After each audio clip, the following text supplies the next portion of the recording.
আইসক্রিমের রংটা কি সুন্দর লাগছে তাই না, লাল রঙের। তবে এটা কিন্তু জবা ফুলের আইসক্রিম। হ্যাঁ, ঠিকই শুনেছেন, জবা ফুলের আইসক্রিম। জবা ফুল কিন্তু আমাদের অনেক কাজে লাগে, তাই আজ ভাবলাম জবা ফুলেরই আইসক্রিম বানাবো।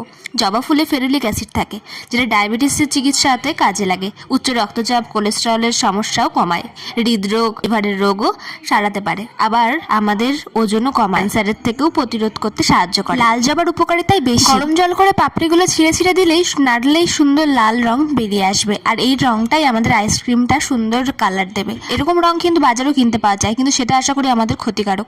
আর আমি লবণ, চিনি আর জলজিরা মিশিয়ে তার মধ্যে আমি ওই জলটাকে ঢেলে, এখানে যে পাপড়িগুলো ছিল সেগুলোকে সুন্দর করে ছাঁকনি দিয়ে ছেঁকে তারপর জলটাকে ঢেলে, এরপর যেইগুলোতে আইসক্রিম বানাবে তার মধ্যে ঢেলে ফ্রিজে রেখে দেবে 6 ঘন্টা কি 5 ঘন্টা মতো। তারপর দেখো আইসক্রিমগুলো সুন্দর জমে গেছে।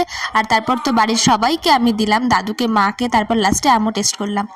তবে জানো তো, জবা ফুলের জন্য কোনো আলাদা কোনো টেস্ট বা